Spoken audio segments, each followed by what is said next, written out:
ఉన్నారని ఒక సభ్యుడు చెప్పారు అధ్యక్ష. అక్కడ ఉన్న వాళ్ళ ఇల్లులు కూడా శుభ్రం చేయడానికి ఫైర్ డిపార్ట్మెంట్ వాళ్ళు వచ్చి ఫైర్ ఇంజిన్లతో కూడా వచ్చి ఇల్లులు కూడా శుభ్రం చేయలేదు అధ్యక్ష. ఎంతమందికి ఇల్లు శుభ్రం చేసేమో అన్న లెక్క కూడా మా దగ్గర ఉంది అధ్యక్ష. ఏ గవర్నమెంట్ అధ్యక్ష ఆటోలకి పాడైపోతే ఆటోలకు డబ్బులు ఇచ్చి, బైకులు పాడైపోతే బైకులకు డబ్బులు ఇచ్చి, ఆకి ఎంఎస్ఎంఈ రుణాలకి సంబంధించి వాళ్ళకి కాంపెన్సేషన్ ఇచ్చి, బ్యాంకులతో మాట్లాడి రివైజ్డ్ లోన్లు కూడా ఇచ్చిన ఘనత కూడా ఈ రోజు ఈ గవర్నమెంట్ అధ్యక్ష. ఫ్లడ్ కి సంబంధించి, ఆకస్మిక వరదకి సంబంధించి అన్ని రకాల సహాయక చర్యలు మేము చేశాం. ఇంకా చేయడానికి కూడా ఇంకా ఏదైనా పెండింగ్ ఉన్నా కూడా చేయడానికి సిద్ధంగా ఉన్నామని సభ ద్వారా మీ అందరికీ కూడా తెలియజేసుకున్నాం అధ్యక్ష. ఇంకోటి అధ్యక్ష, జగన్మోహన్ గారు ₹1 రూపాయలు ఇచ్చారు, జమ అయిందో లేదో సమయభావం అయింది. The question number 13553 minister of the finance. ధన్యవాదాలు అధ్యక్ష. మా వినతిని మన్నించి క్వశ్చన్ ముందుకు జరిపారు. ఆ హౌస్లో స్టేట్మెంట్ ఇవ్వాల్సింది. మీకు మరొకసారి ధన్యవాదాలు తెలియజేస్తుంది అధ్యక్ష. రాష్ట్రంలోని ప్రభుత్వ ఖాళీలలో ఖాళీగా ఉన్న ఉద్యోగుల చర్య గురించి, ఉద్యోగులను భర్తీ చేసే చర్యల వివరాలు అడిగారు అధ్యక్ష. ప్రభుత్వం ఖాళీ ఉద్యోగాలను భర్తీ చేసేందుకు ప్రతి శాఖలో గల ఆవశ్యకతను మదింపు చేస్తూ ఉన్నది. ఇప్పటికే డిఎస్సీల ద్వారా 16,347 టీచర్ ఉద్యోగాలను భర్తీ చేయడం కోసం ఉత్తర్వుల్ని జారీ చేయడం అయింది అధ్యక్ష. 2014-24 మధ్య కాలంలో మొత్తం 181,208 ఉద్యోగాల్ని భర్తీ చేయడం జరిగింది అధ్యక్ష. అధ్యక్ష, వచ్చిన తర్వాత జరిగిన డిఆర్సీ మీటింగ్లన్నింటిలో పాల్గొనడం జరిగింది అధ్యక్ష. బాపట్ల జిల్లా మంత్రి గారు కూడా ఉన్నారు అధ్యక్ష. ఆ రోజు స్వయంగా ఆయన కూడా విన్నారు.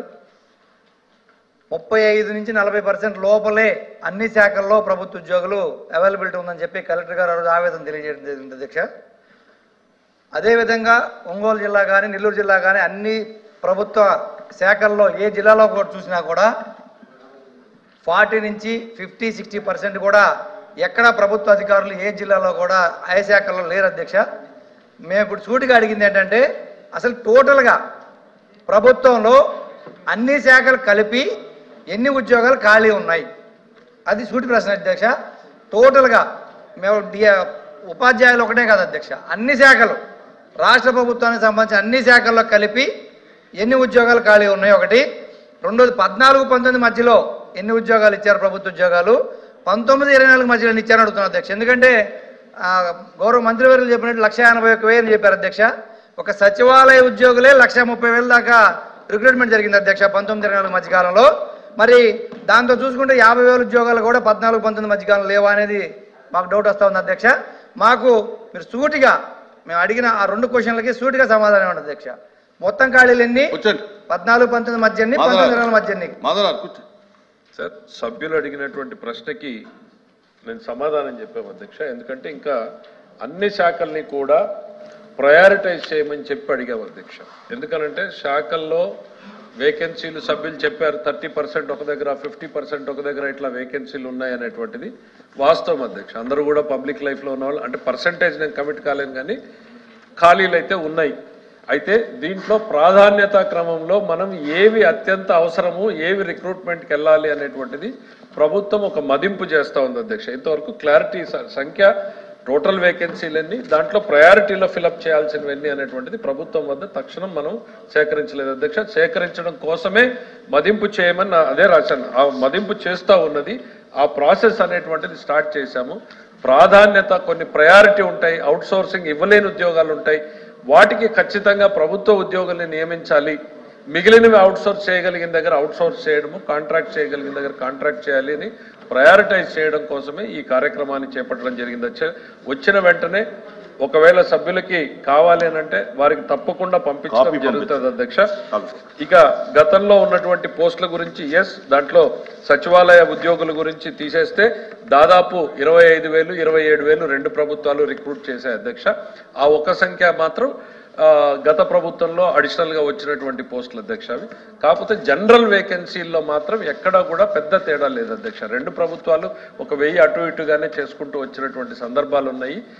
దీన్ని ప్రయారిటైజ్ చేయాల్సినటువంటి అవసరం కూడా ఉంది అధ్యక్ష. ఎందుకు అనంటే పెరిగిపోతున్నటువంటి రెవెన్యూ ఎక్స్పెండిచర్ను కూడా దృష్టిలో పెట్టుకోవాలి అధ్యక్ష. ఒక ఆర్థిక శాఖ మంత్రిగా సభ దృష్టిలో కూడా మనం చెప్పాలి ఎక్కడున్నాం మనము అనేటువంటిది ఒక స్టడీ, జనరల్గా స్టడీ చేస్తే అధ్యక్ష 22-23 అంటే గత కాలంలో ఆనాటి రాష్ట్ర ప్రభుత్వానికి వచ్చిన ఆదాయం ఎంత, జీతభత్యాల మీద ఖర్చు పెట్టింది ఎంత అనేటువంటిది ఒకసారి చూసాం అధ్యక్ష. చూస్తే ఆ రోజున శాలరీస్ అండ్ పెన్షన్స్ 83,406 కోట్లు 22-23లో రాష్ట్ర ప్రభుత్వానికి తనకు వచ్చినటువంటి ఆదాయం అధ్యక్ష. సారీ, పెన్షన్ల మీద, శాలరీస్ పెన్షన్స్ మీద ఖర్చు అధ్యక్ష. ఆ సంవత్సరం రాష్ట్ర ప్రభుత్వానికి వచ్చిన ఆదాయం ఎంత అంటే 78,026 కోట్ల అధ్యక్ష. అంటే రాష్ట్ర ప్రభుత్వ ఆదాయానికి మించి ఇవాళ జీతభత్యాల ఖర్చు పెరిగిపోయింది అధ్యక్ష. ఇది ఒక అనాలిసిస్ చేస్తే ఎక్కడున్నాం మనం, ఎందుకు ఈ ప్రయారిటైజేషన్ కోసం చేసినప్పుడు అంటే 107% ప్రభుత్వం 2022-23లో శాలరీస్ పెన్షన్స్కి పే చేయాల్సి వచ్చింది. అదే 23-24 సంవత్సరం చూస్తే అధ్యక్ష రాష్ట్ర శాలరీస్ అండ్ పెన్షన్స్ 85,024 కోట్లుంటే ఆ సంవత్సరంలో రాష్ట్ర ప్రభుత్వ ఆదాయం 85,922 కోట్లు, అంటే 99%. అంటే మోర్ ఆర్ లెస్ 99 నుంచి 100% రాష్ట్ర ప్రభుత్వ ఆదాయం మొత్తం కూడా రాష్ట్ర ప్రభుత్వాన్ని నడపడం కోసమే ఉపయోగించుకునేటువంటి పరిస్థితులు ఉన్నాయి అధ్యక్ష. దీన్ని మనం అందరం కూడా గుర్తు పెట్టుకోవాలి అనేటువంటిది తమ ద్వారా సభ దృష్టికి, సభ్యుల దృష్టికి తీసుకెళ్తున్నా అధ్యక్ష.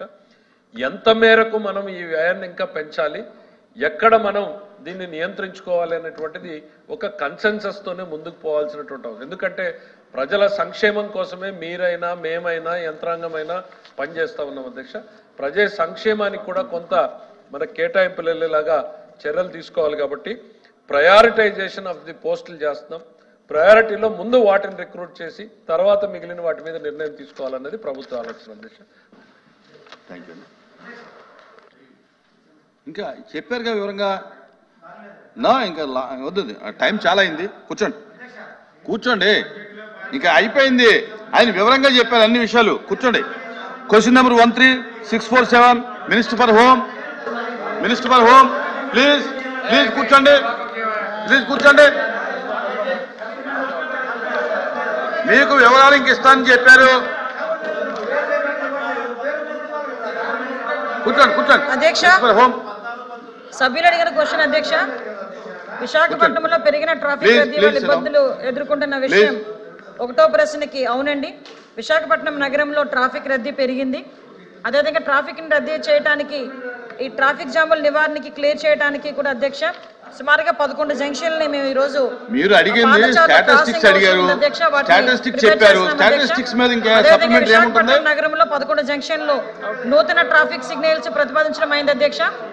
జీవీఎంసీ మరియు NHAI అధికారుల ద్వారా అన్ని గుంతలు కూడా మరమ్మతులు చేయడం కూడా జరుగుతుంది అధ్యక్ష. జీవీఎంసీ అధికారులు, NH వాళ్ళు అందరూ కలిపి అధ్యక్ష నిర్మాణానికి, అంటే ఓవర్ బ్రిడ్జ్ నిర్మాణానికి కూడా ప్రతిపాదనలు ప్రవేశపెట్టారు. ఫుట్ ఓవర్ బ్రిడ్జ్ నిర్మాణానికి కప్పరాడ జంక్షన్ దగ్గర Muralinagar, Ramapuram junction, Kommadi junction, Chandrampalem, Pathagajuwaka, Simhachalam, RTC bus stand junction దగ్గర కూడా ఈ ఫుట్ ఓవర్ బ్రిడ్జెస్ ఏర్పాటు చేయడానికి కూడా ఇప్పుడు ప్రతిపాదనలు వచ్చినాయి అధ్యక్ష. వాటితో పాటు ఈ ఫ్లైఓవర్ బ్రిడ్జెస్ కూడా ఏర్పాటు చేయడానికి ప్రతిపాదనలు ఉన్నాయి అధ్యక్ష. అన్ని రకాలైన సర్వేలెన్సెస్ పెట్టుకొని సుమారుగా 74 కెమెరాలు, రెడ్ వైలేషన్ కెమెరాస్ కూడా ఇమీడియట్ గా మేమందరం కూడా ఇన్స్టాల్ చేయడం జరిగింది అధ్యక్ష. హెవీ వెహికల్స్ ని కూడా నైట్ మాత్రమే అలౌ చేసి మార్నింగ్ కూడా కొంచెం అలౌ చేయకుండా ఉండే ప్రతిపాదనలు కూడా అన్ని కూడా జరుగుతున్నాయి అధ్యక్ష. రామారావు అధ్యక్ష, మీరు సూటిగానే అధ్యక్ష, గౌరవ హోంమంత్రివర్యులు పాయింట్ వైజ్, ఏరియా వైజ్ అన్ని డీటెయిల్స్ కూడా ఇచ్చారు ఇందులో సమాధానంలో. గౌరవ ముఖ్యమంత్రి గారు అనేక ఆలోచనలతో ఉన్నారు. విశాఖ నగరాన్ని అభివృద్ధి చేయడానికి కానీ, ఆర్థిక రాజధానిగా అభివృద్ధి చేయడానికి, అదేవిధంగా ట్రాఫిక్ని ఈజౌట్ చేయడానికి కానీ అనేక ప్రణాళికలు రూపొందించినట్టుగా ఇందులో చూసాం.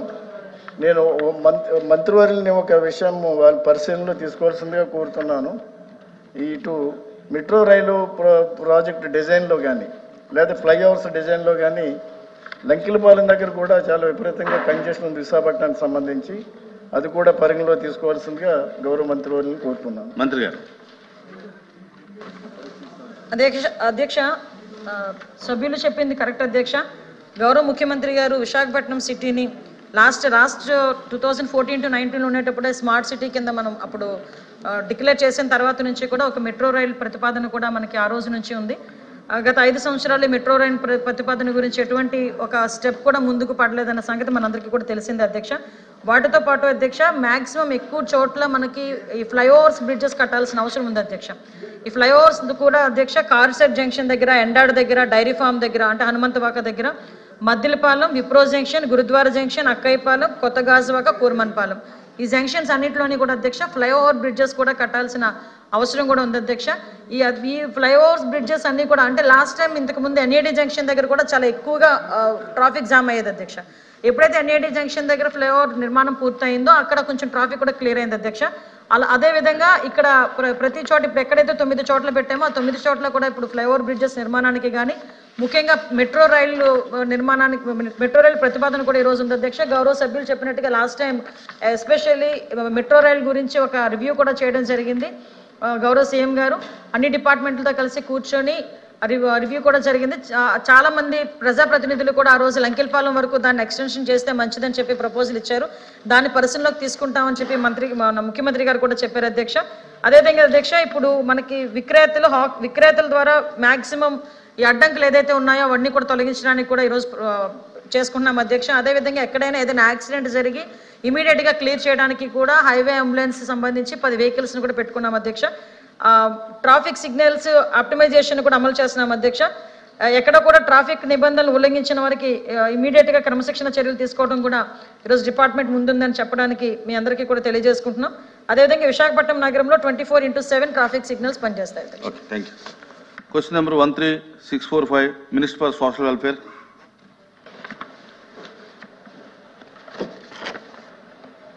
అధ్యక్ష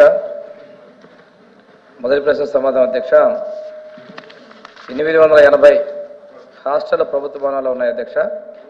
171 హాస్టల్లో అద్దె భవనాలు ఉన్నాయి అధ్యక్ష. రెండవ ప్రశ్న సమాధానం అధ్యక్ష. ప్రత్యేక ప్రామాణిక కార్యాచరణ విధానాలు తీసుకొని హాస్టల్లోకి కొత్త వాళ్ళు వచ్చేటప్పుడు ప్రవేశానికి వచ్చేటప్పుడు కానీ బయటకు వెళ్ళేటప్పుడు కానీ కఠిన నిబంధనలు తీసుకోవడం జరుగుతుంది అధ్యక్ష. 24/7 భద్రతా సిబ్బంది కూడా నియమించేటువంటి చర్యలు తీసుకుంటున్నాం అధ్యక్ష. రెగ్యులర్గా తనిఖీలు మరియు పర్యవేక్షణ కోసం సీసీ కెమెరాలు కూడా ఏర్పాటు చేస్తాం అధ్యక్ష. పారిశుద్ధ్యం మరియు పరిశుభ్రత విద్య మీద ప్రాధాన్యత ఇస్తున్నాం అధ్యక్ష. అదేవిధంగా పోషకాహారం ఆరోగ్యంపై కూడా అవగాహన కల్పిస్తాం అధ్యక్ష. 4వ సి ప్రశ్న సమాధానం అధ్యక్ష. అంచనాలు సిద్ధం చేస్తాం, పనులను గడువులాగా చేపట్టడం అవుతుంది అధ్యక్ష. ఓకే రవీంద్ర గారు.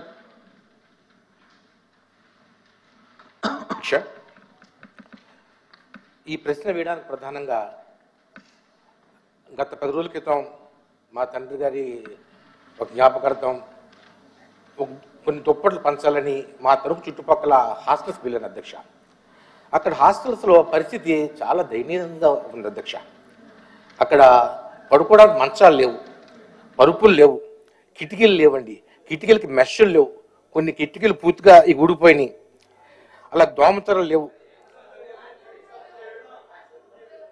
ఈ 5 మనం సమస్య తెలుసుకుంటే సమస్య పరిష్కారం చేసుకుందాం. ఇది ఎప్పుడు వచ్చింది ఏంటి అది వద్దులేండి అధ్యక్ష. ఇప్పుడు మీరు